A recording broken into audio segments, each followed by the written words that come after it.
Вие сте с отпечатъци, а следващият сюжет е абсурден почти колкото пиеса на Бекет. Българска частна фирма сключва през 2007 година договор за доставка на 8 катера за морската администрация.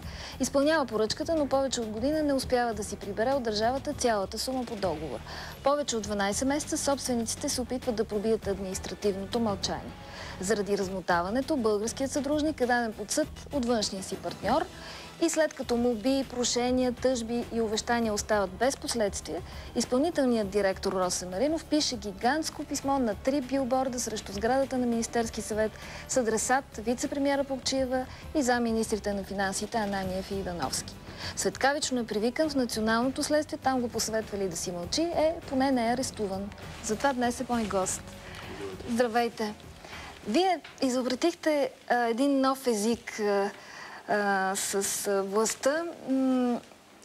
Поне той така е миролюбив и остроумен, не прилича на това, което направи преди няколко седмици Атила, който отвлече автобус, за да привлече вниманието на обществеността и на властите към себе си. Кажете как ви хрумна най-напред и защо бяхте принудени да стигнете до такава нетрадиционна комуникация? Ами вижте, когато се изчерпят всички нормални начини, като например писмена кореспонденция, телефонни обаждания, срещи и всичко, което една нормална фирма може да направи. Ето, това е билборда, който всъщност вие сложихте. Да? Точно така, да. Слушам ви, само искам да покажа на камерата. В този момент вече почва човек да търси някакви нетрадиционни начини. Това, което ние потърсихме, най-общо казано, опитахме се да ги накараме да ни отговорят защо не плащат. И съответно получихме един отговор от вице-премиера Плугчиева, че не са били платили, защото ние сме някакви нарушители, нещо сме нарушили, някой ни бил разследвал за нещо. Изобщо създадоха едно впечатление, че ние сме някаква измамна фирма. На това нещо ние веднага отговорихме. Поканиха ни в една телевизия и ние показахме документи, че всъщност разследваните са Министерство на финансите и Агенция Морска администрация, Изпълнителна агенция Морска администрация. Не. Значи ние реално погледнато бяхме повикани като свидетели преди това, дадохме показания, показахме, занесохме, дадохме всички документи, но в последствие се оказа, според вице-премиера, че ние сме хората, които са разследвани. След като така обяснихме това нещо по телевизията и показахме документите, 2 часа след това аз и съответно господин Филип Скот, производителя на катерите, бяхме учтиво поканени в следствието да дадем показания. На мен ми беше предложено да подпиша един протокол, че няма да разгласявам повече никаква информация. Аз отказах, и написах, че в крайна сметка аз съм длъжен да си търся правата и ще го направя. Кажете много кратко какъв е казуса. Колко пари ви дължи държавата? Значи държавата ни дължи 316 хиляди евро. За съжаление, ние също тези пари ги дължиме на полския производител. Той заведе дело срещу нас, ние от своя страна срещу държавата. Нямайки отговор от тях, аз така почвам да смятам, че те изчакват, един вид, ние делото ще го спечелим, но кой знае кога. Явно те вече няма да са на власт.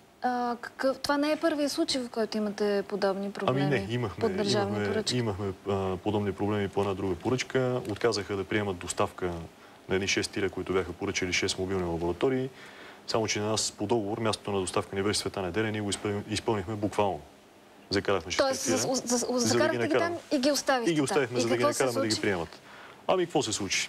Отказваха, държаха ни повече от половин ден, задръстихме движението на София, те не искаха да ги приемат. Най-накрая казаха, че са ни помолили да ги закараме в Бояна, ние пък светкавично ги закарахме в Бояна, те не бяха подготвени за това и им се наложи да ги приемат.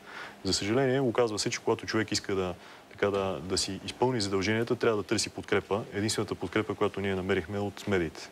Ами да, лошото е, че понякога стават така доста нетрадиционни и силови начините за привличане на внимание. Имам преди точно отвличането на онзи автобус.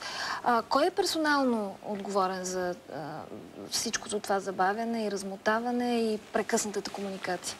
Значи аз персонално, според мен, това е мое лично мнение, е виновен националният ръководител Димитър Ивановски, който така многократно беше обещавал и прави някакви изказвания пред мен, пред господин Филип Скот.